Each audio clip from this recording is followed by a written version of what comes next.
राम जय राम, जय जय राम। श्री राम जय राम, जय जय राम। श्री राम जय राम, जय जय राम। श्री राम जय राम, जय जय राम।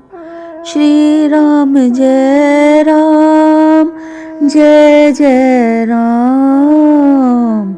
श्री राम जय राम, जय जय राम।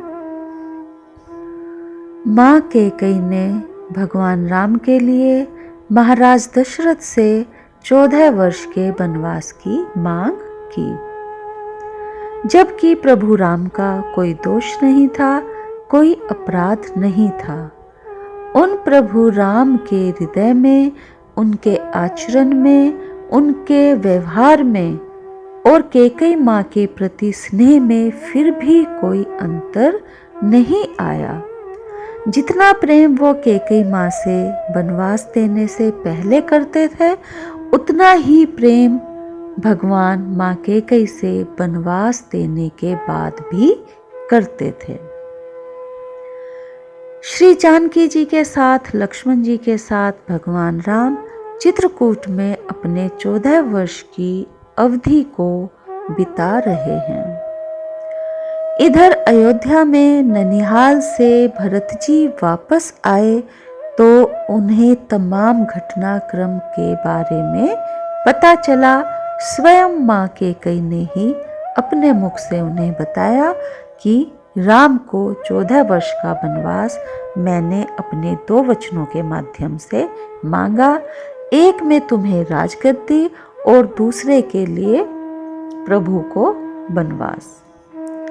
जैसे ही श्री भरत जी ने सुना, शोक के गहरे समुद्र में डूब गए, व्याकुल हो गए और उन्हें सुध बुध ना रही।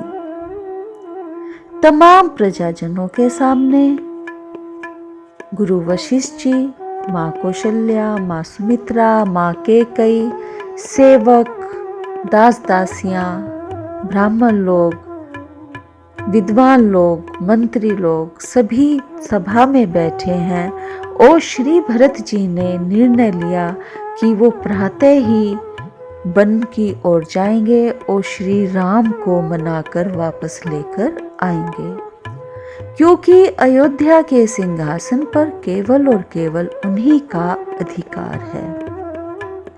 श्री भरत जी के इस निर्णय का समर्थन सभी अवधपुर वासियों ने किया और सभी ने फैसला लिया कि हे श्री भरत जी, हम भी आपके साथ चलेंगे।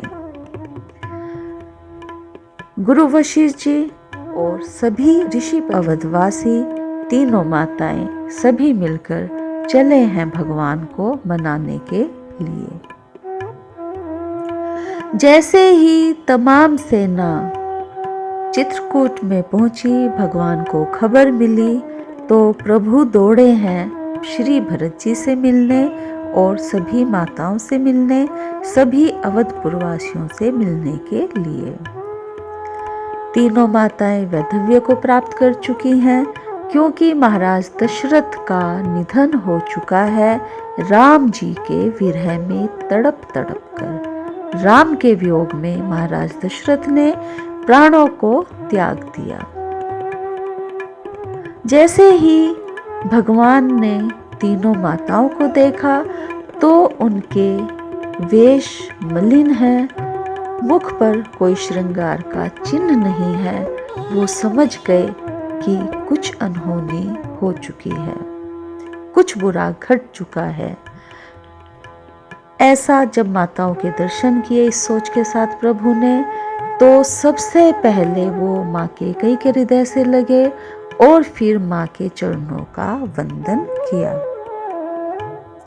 सबसे पहले प्रभु ने माँ के चरणों का ही वंदन क्यों किया, जबकि वहीं पर कौशल्या माँ भी थी, जो श्री महाराज की पहली पत्नी यानी सबसे बड़ी थी और राम की जननी थी। तो सामान्य जन की दृष्टि में क्या होना चाहिए था, क्योंकि कौशल्या माँ भगवान को जन्म देने वाली हैं, इसलिए उन्हें सर्वप्रथम अपनी माँ के, और वो महाराज की पहली पत्नी है, इस नाते से बड़ी हैं, तो कौशल्या के चरणों को प्रणाम करना चाहिए था। फिर भगवान ने कैकेयी के चरणों को वंदन क्यों किया, उनके हृदय से सबसे पहले क्यों लगे। तो जिस प्रकार मारने वाले से बड़ा होता है बचाने वाला, उसी तरह से जन्म देने वाले से बड़ी होती है पालने वाली माँ।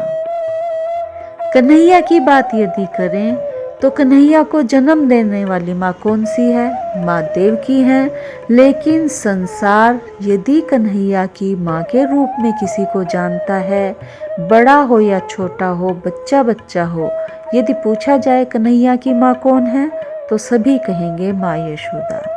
जबकि यशोदा माँ ने कन्हैया को जन्म नहीं दिया, वो उनकी पालने वाली माता है।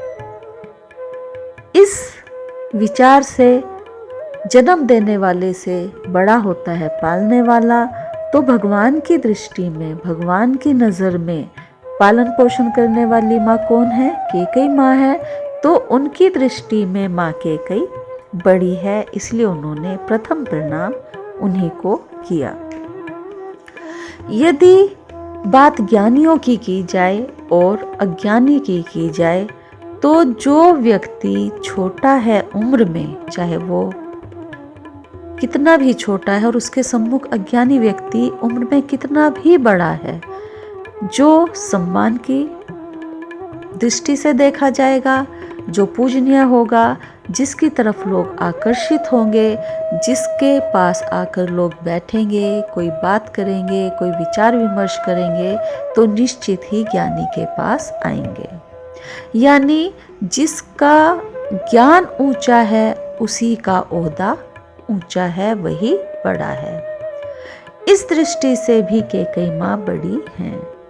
इसका अर्थ ये नहीं कि कौशल्या माँ अज्ञानी है, कौशल्या माँ कुछ नहीं जानती, अपितु क्योंकि श्री भगवान का पालन पोषण माँ कैकेयी ने किया, अधिकांश समय बचपन से, बाल्यकाल से युवावस्था तक अधिकांश समय वो कैकेयी माँ के साथ ही रहते थे।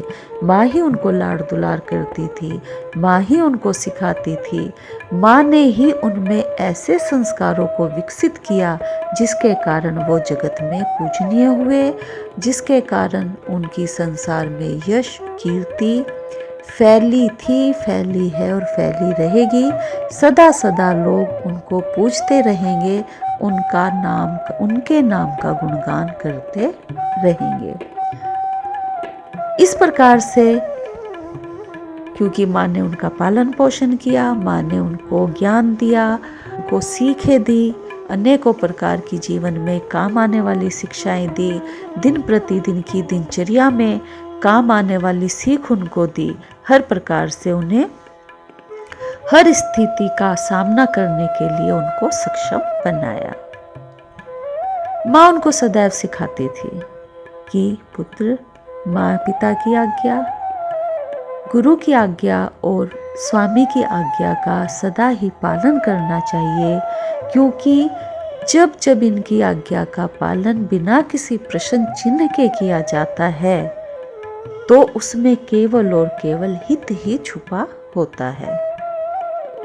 माता पिता की आज्ञा पालन करने में, गुरु की आज्ञा पालन करने में, स्वामी की आज्ञा पालन करने में, उस मार्ग पर चाहे कितने भी गड्ढे क्यों ना हो, कितना भी रास्ता ऊबड़ खाबड़ क्यों ना हो, फिर भी चलने वाला उनमें नहीं गिरता, उसे ठोकर नहीं लगती, क्योंकि उनका पुण्य प्रताप, उनका आशीर्वाद बच्चे के उस व्यक्ति के साथ में रहता है जो आज्ञा पालन करता है। और हर माँ चाहती है कि मेरा बेटा यशस्वी हो, उसे संसार में कीर्ति मिले, उसका लोग सम्मान करें, लेकिन इन सब के लिए संघर्षों से गुजरना पड़ता है, त्याग करने पड़ते हैं, तभी इंसान बड़ा बन पाता है। और अपने पुत्र को बड़ा बनाने के लिए माँ कैकेयी ने इस वरदान की मांग की कि संसार उन्हें पूजे, उनका गुणगान करे और उनके चरित्रों का अनुसरण करे।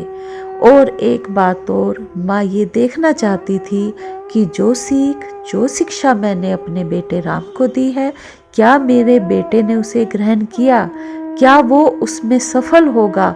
और बस परीक्षा रूपी हथौड़े की कठोर चोट माँ कैकेयी ने राम जी के ऊपर की। जो सिखाया उसकी परीक्षा हेतु ही माँ कैकेयी ने भगवान के लिए 14 वर्ष का वनवास मांगा। मानवता इंसान कुछ ही क्षणों में खो बैठता है जब जब उसके सामने विकट समस्याएं आती हैं, उलझनें आती हैं और जीवन में आर्थिक कमियां आती हैं। आर्थिक कमी आने पर आधुनिक युग में, कलयुग में तो ऐसा भी देखा जाता है, रोजमर्रा के जिंदगी में अक्सर ऐसे किस्से होते हैं कि किसी का बिजनेस ठप हो गया या किसी कारणवश आर्थिक कमी आ गई, कर्ज में वो डूब गया, तो इसी कारणवश उसने अपनी पत्नी, अपने बच्चों की हत्या कर दी और फिर स्वयं को भी मार दिया। भगवान से क्या नहीं छूटा, भगवान से उसके रिश्ते नाते छूटे, भाई बहन छूटे, माताएं छूटी, कुटुंब छूटा, परिवार छूटा और अथाह प्रेम करने वाला पिता छूटा। कौशल्या माँ जैसी माता छूटी, सुमित्रा माँ जैसी माता छूटी, कैकेयी जैसी माता छूटी, अनेकों रिश्ते छूटे, सारे सुख महल के छूटे और फिर भी भगवान ने अपने गुणों का, मानवता का परित्याग नहीं किया। इसीलिए प्रभु पूजनीय हो गए और ये सब सीख केवल और केवल कैकेयी माँ की सिखाई हुई है। जो लोग संघर्ष में, कष्टों में, आपदाओं में टूटकर बिखर जाते हैं, उन्हें कोई नहीं जानता।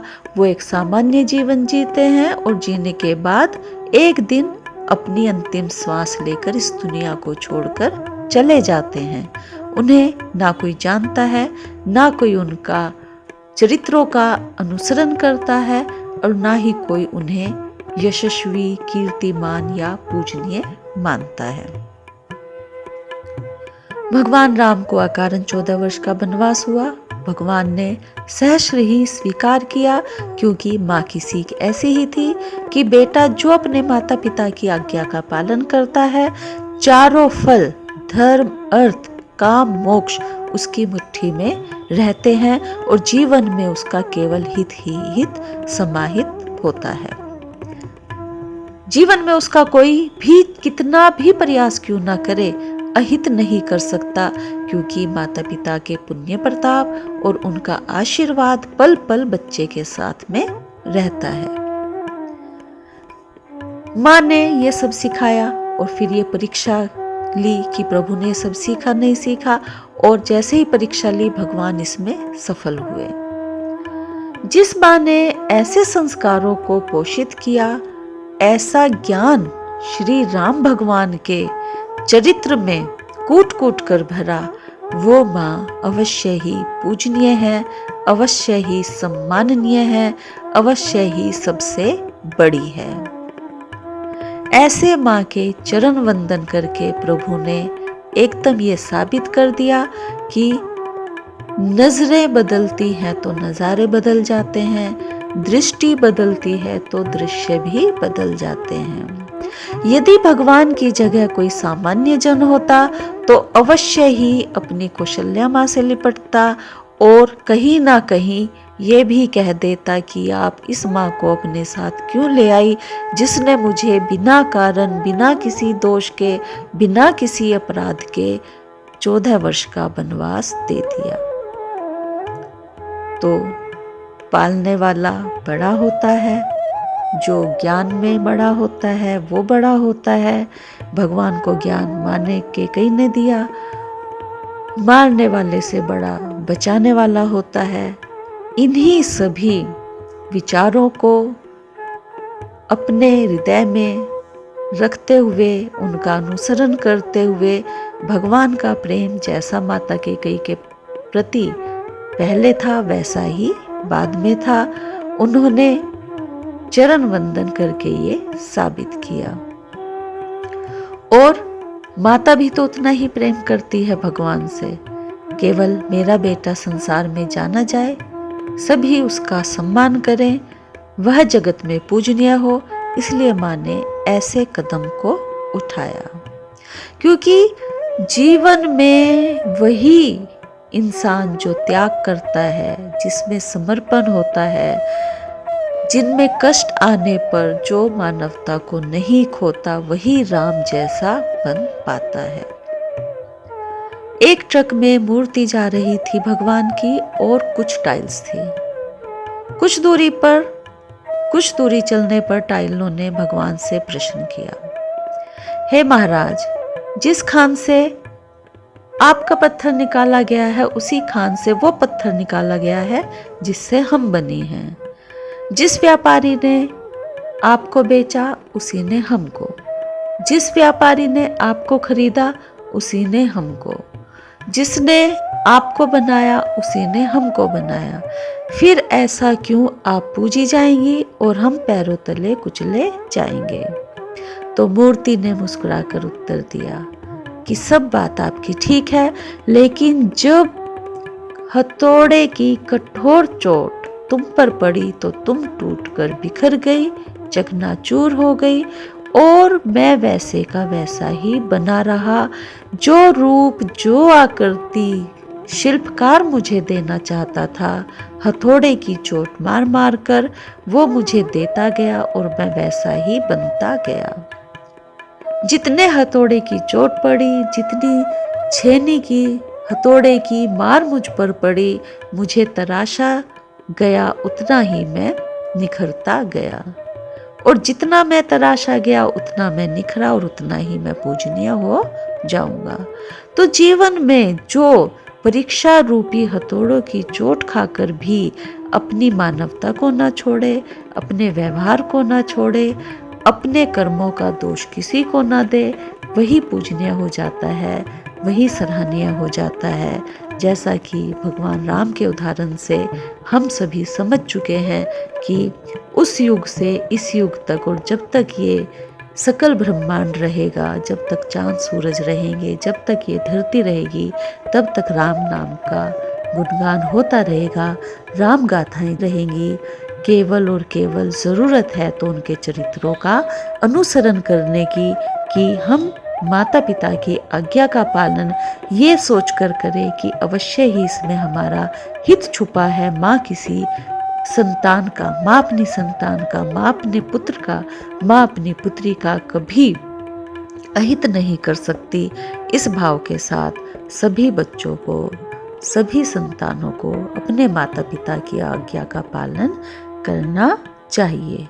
जय श्री राम।